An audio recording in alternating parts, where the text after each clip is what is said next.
Hello hello பாட்டி. அம்மாடி கையிலே என்னடா இந்த நேரத்துல? அ, அது என்ன விஷயம் சொல்லு. பாட்டி, மாமா அங்க வந்துச்சா? மாமா இல்லையேம்மா, இங்க வரலையே.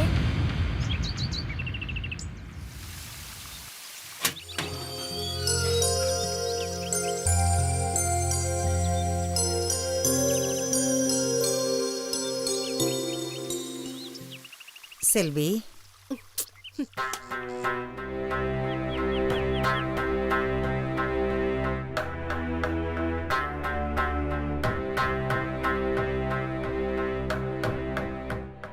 செல்வி, ஏம்மா என்கிட்ட பேச மாட்டேங்கிற? எப்படிம்மா இருக்க? நான் இந்த வீட்ல எப்படி இருக்கேன்னு உங்களுக்கு தெரியாதாம்மா? சரி, மாயா எப்படி இருக்கா? அவளுக்கு என்ன, கெட்டவங்களாம் நல்லா வாழற மாதிரி எப்பவும் நல்லாதான் இருக்கா. நான் அதை பத்தி கேட்கலம்மா. நான் அவளுக்கு மாத்து மருந்து கொடுத்ததுக்கு அப்புறம் அவளுக்கு உடம்புக்கு ஏதாவது சரியில்லாம போச்சா? வயிறு வலின்னு ஏதாவது சொன்னாளா? அப்படிலாம் ஒன்னும் சொல்லலையே. எப்பவும் போலதான் எனக்கு நல்லபடியா கெட்டது செஞ்சிட்டு இருக்கா. என்ன, கொஞ்ச நாள் அவ என் குரல்ல பேசாம என் புருஷனுக்கு துரோகம் செய்யாம ஊமையா இருக்கணும்னு பார்த்தேன். நீங்க என்னடானா அவசரப்பட்டு அவளுக்கு போன குரலை திருப்பி கொடுத்துட்டீங்க. எவ்வளவு பெரிய குற்றம் செஞ்சிருந்தாலும் அதுக்கு கொடுக்கிற தண்டனைக்கு கால அவகாசம் இருக்குமா? ஒருத்தர் செஞ்ச தப்புக்கு தண்டனை கொடுக்கலாம்.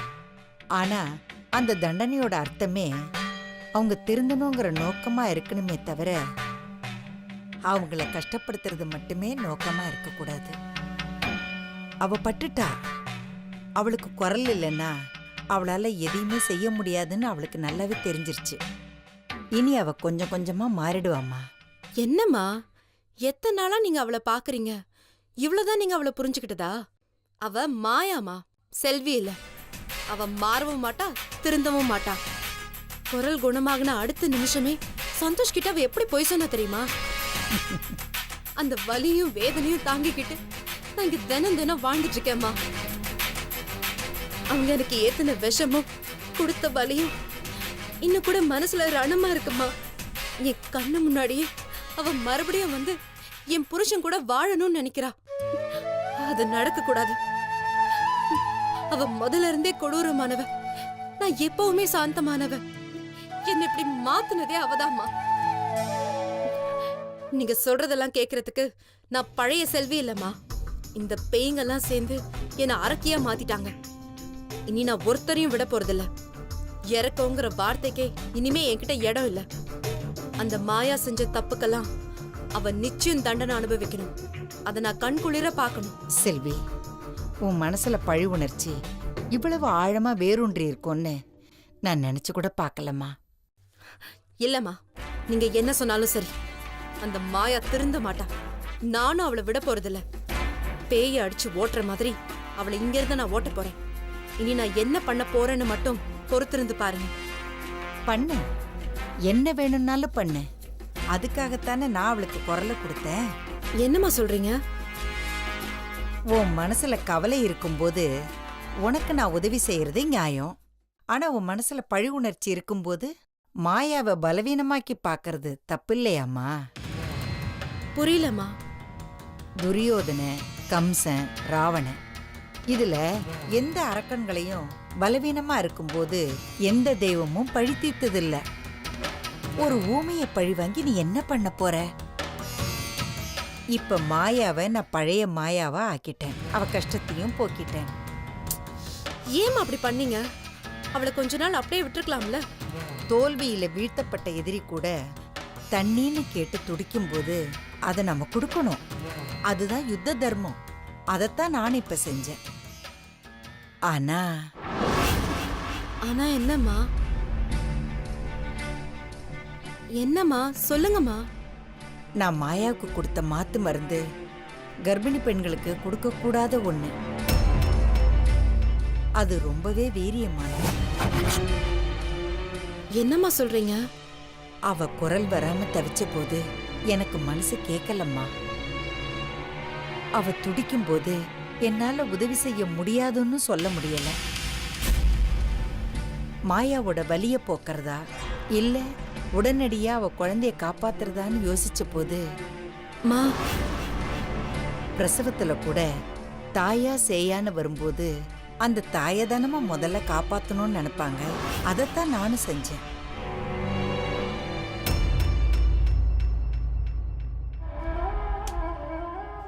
நடி எடுத்தானா இல்லையா அவன்? இல்லம்மா. ஐயோ இந்த மனுஷ போன ரீச் ஆகி தொலைய மாட்டேங்குதுரி. இவர் வேற எங்க இருக்காருன்னு தெரியல. இவனாச்சும் போன் பண்ணி நான் இங்கதான் இருக்கேன்னு சொல்லலாம்ல. முட்டா பையன். மா, ஒருவேளை மாமா நம்ம கிட்ட கோச்சிட்டு எங்கேயாவது வெளியூருக்கு போயிருக்குமோ? சரிடி, எதுனா உனக்கு போன் பண்ணி சொல்லணும் இல்லடி. மா, சித்தி.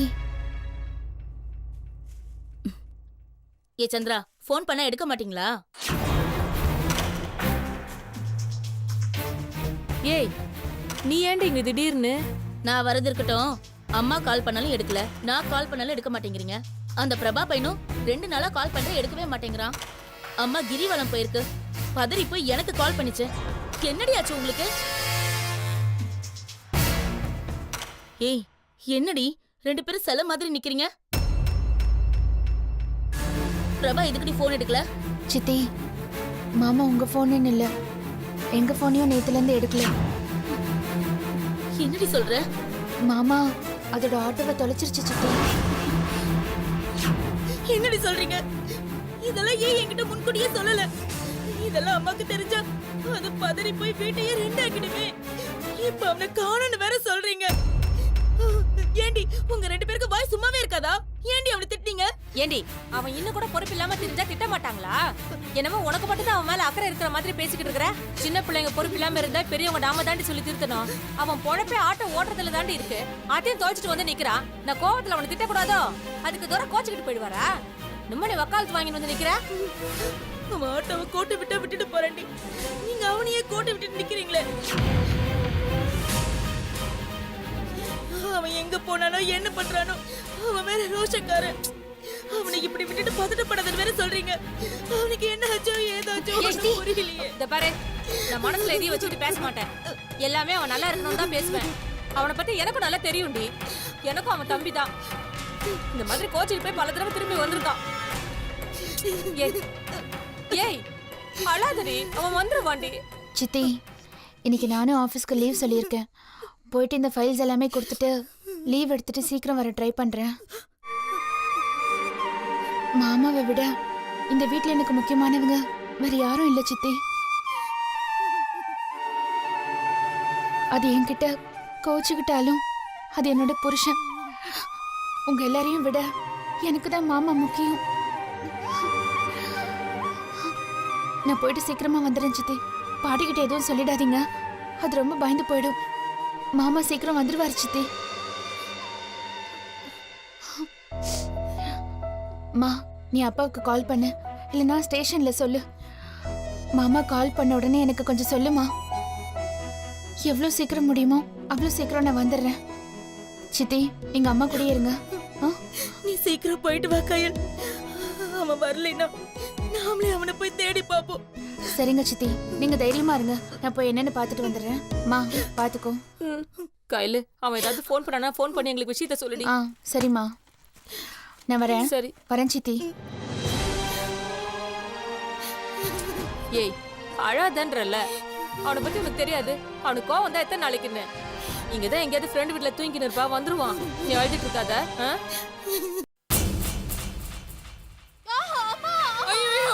ஐயோ மாயா, என்னடி ஆச்சு? என்னடி ஆச்சு? எதுக்கு வலிக்குதுன்னே தெரியலையே. என்னால வலி தாங்க முடியல. வலி ஜாஸ்தி ஆயிட்டு. ஐயோ, இப்ப நான் என்ன பண்ணுவேன்? என் பொண்ணுக்கு ஒண்ணு விட்டா ஒண்ணு வந்துட்டே இருக்கேன். முதல்ல பேச்சு போச்சு, இப்போ வயித்து வலின்ற. ஏண்டி உனக்கு மட்டும் இப்படி எல்லாம் ஆகுது? ஐயோ அக்கா, எதுவும் தானே நடக்கலக்கா. எல்லாத்தையும் அந்த சூனியக்காரி தான் நடத்தி வச்சிருக்கா. ஏய் சமையல், என்ன புது கதை சொல்ற? நானே உன்னை கூப்பிட்டு திட்டலாம் தான் நினைச்சேன். நீ தானே காலைல சமைச்ச. அப்படி என்ன என் பொண்ணுக்கு கொடுத்த? இது என்னமோ ஃபுட் பாய்சன் வலி மாதிரி தான் தெரியுது. அக்கா, லூசுத்தனமா வளராம கொஞ்சம் வாயை மூடிக்கிட்டு இருங்க. விஷயமே வேற. இது ஃபுட் பாய்சனும் இல்ல ஒரு மண்ணும் இல்ல. நம்ம மாயாவுக்கு வந்திருக்கிற வயித்து வலி திட்டம் போட்டு செஞ்ச சதி. ஏய் சமையல் என்னடி சொல்ற? ஏ சந்தியா, ஏற்கனவே என்னால வலி தாங்க முடியல. எந்த பிரச்சனையா இருந்தாலும் இப்ப சொல்லாத, அப்புறம் வந்து சொல்லு. அப்புறமா? நான் அப்புறம் சொல்ற வரைக்கும் உன் வயித்துல இருக்கிற கரு தங்காது. பரவாயில்லையா?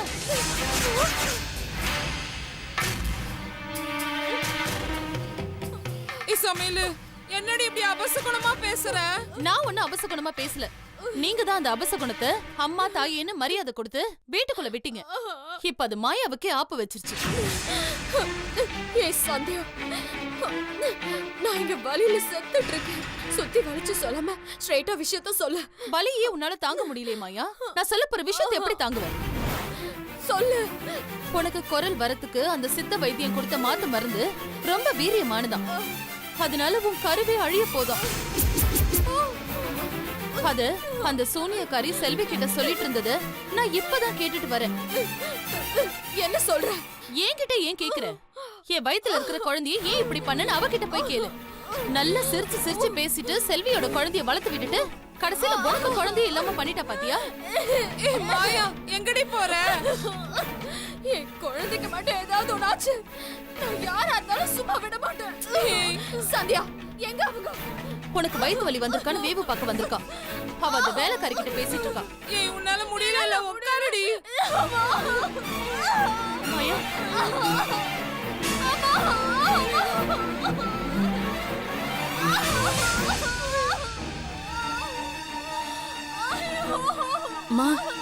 மாயா வயித்து வலியால துடிக்கிறாமா.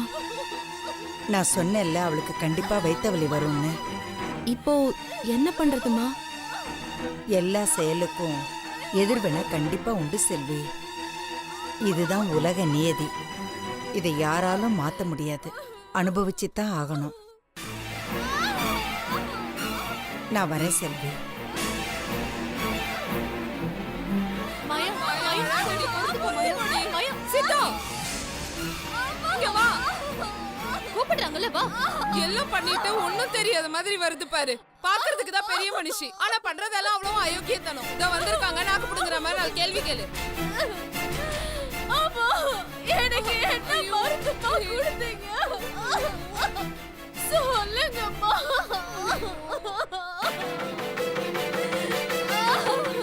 அதான் கேக்குறல, நீ என்ன ஊமையா? வாய் திறந்து பேசு.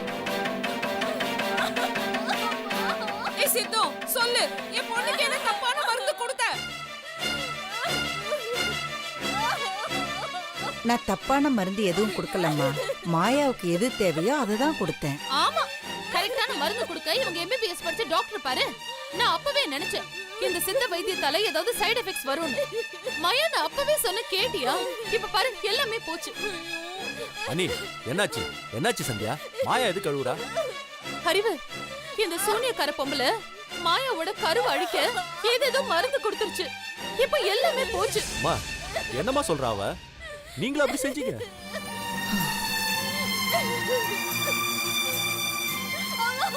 அம்மா, நீங்க தானம்மா மாயாவோட கருவை உருவாக்குறீங்க. அதை எப்படிமா நீங்களே அழிப்பீங்க? ஒரு உயிரை உருவாக்குற உரிமையும் அதை அழிக்கிற உரிமையும் நம்ம கையில இல்ல தம்பி.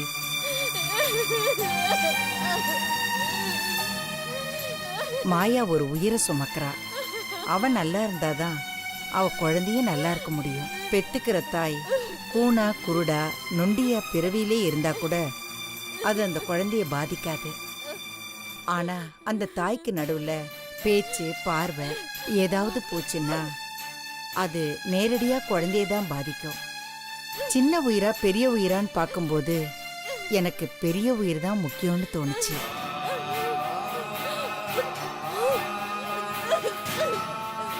ஏய், எங்க பொண்ணுக்கு என்ன தேவைன்னு எங்களுக்கு தெரியாதா? நீ யாரு சின்ன உயிர் பெரிய உயிர்னு முடிவு பண்றதுக்கு? எங்க கிட்ட ஒரு வார்த்தை சொல்லியிருந்தா அந்த மருந்தே வேணாம்னு சொல்லியிருப்போம்ல. அதுக்காக தான் நான் உங்ககிட்ட எதுவுமே சொல்லல.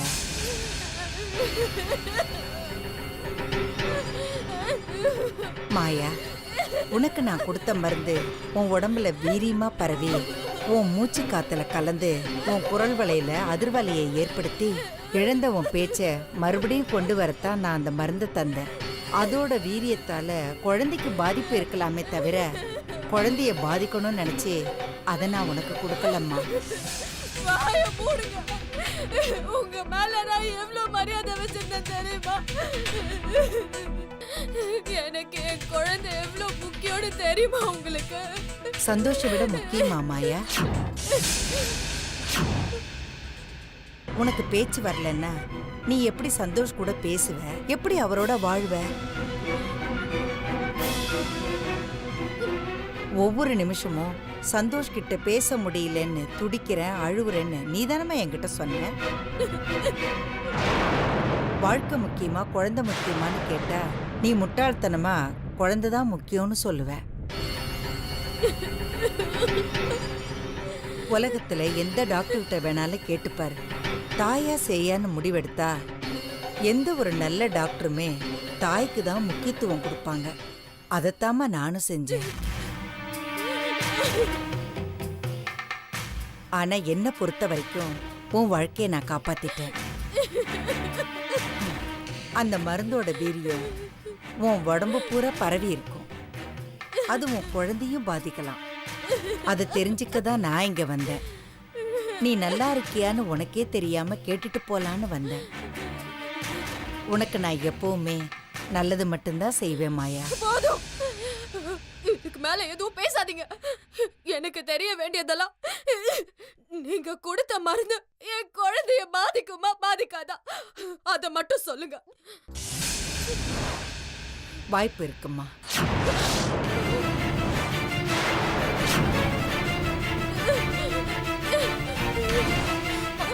வாய்ப்பு இருக்குன்னா நிச்சயமா பாதிக்கும்.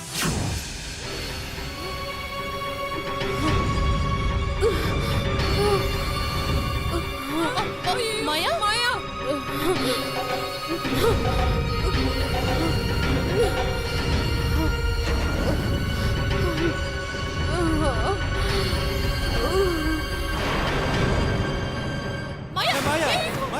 என்னாச்சு மாயா? மாயா என்னாச்சு மாயா? மாயா மாரடி மாயா. ஐயோ அம்மா எதுவும் இல்லம்மா, அதிர்ச்சியில வந்த சாதாரண மயக்கம்தான் இது. உன்னை யாரும் கேட்கல, வாய மூடிட்டு இரு. இது வரைக்கும் எங்க குடும்பத்துக்கு செஞ்சதெல்லாம் போதும். அறிவு, நீ டாக்டர் ஃபோன் பண்ணு. ஏ மோசக்காரி, இன்னும் ஏடி பார்த்துட்டு இருக்க? உதவி செய்யற மாதிரி செஞ்சுட்டு எங்க குடும்ப வாரிசு இப்படி அழிச்சிட்டியேடி. ஐயோ அக்கா, கொஞ்சம் சும்மா இருங்க. மாயா மாயா அண்ணா, இதெல்லாம் நீங்க சொல்லி தெரியணுமா எனக்கு? உங்க வீட்டுக்குள்ளேயே ஒருத்தன் வந்திருக்கானா, அவனை கிழிக்கிற கிளியில இனிமே உங்க வீட்டு பக்கம் இல்ல, உங்க தெரு பக்கம் கூட தலை வச்சு படுக்க மாட்டானே.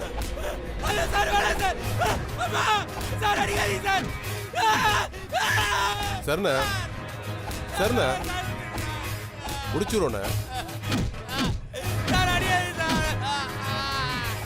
அண்ணா, அவன் கதை முடிஞ்சிடுச்சுன்னு வச்சுக்கோங்கண்ணே. நன்றிண்ணே, நன்றிண்ணே. ஏதோ நீங்க பார்த்து செஞ்சா சரி.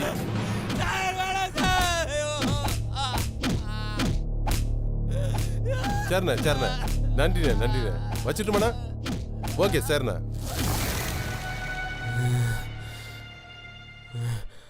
யோ சார். வா. என்னையா இவன் கூட்டாளி பத்தின ஏதாவது தகவல் கிடைச்சதா? இல்ல சார், வாயவே திறக்க மாட்டேங்கிறான் சார். குடிச்ச தாய்ப்பால கக்குற வரைக்கும் அடி. சரி சார். அவன் தான் திருடன்னு ஒத்துக்கிற வரைக்கும் அடி. யோ சோறு போட்டு ஒரு அரை மணி நேரம் ரெஸ்ட் விட்டு அடி. கைகால் உடஞ்சாலும் பரவாயில்ல, உசுறு போயிடக்கூடாது, புரியுதா? யோ ரைட்டரா, போன மாசத்துல எத்தனை திருட்டு கேஸ் ஃபைல் இருக்கு? 16 கேஸ் ஃபைல் ஆயிருக்கு சார். அந்த 16 திருட்டு கேஸையும் இவன் மேல தூக்கி போடியா? சார் எவிடன்ஸே இல்ல சார். யோ உருவாக்கியா? திருட்டு நாய் ஒரு வீட்டுல திருடுனா 16 வீட்டுல திருடுனா எல்லாம் ஒண்ணுதான். நான் ரவுண்ட்ஸ் போயிட்டு வரதுக்குள்ள எஃப்ஐஆர் போட்டு வை. சரி சார்.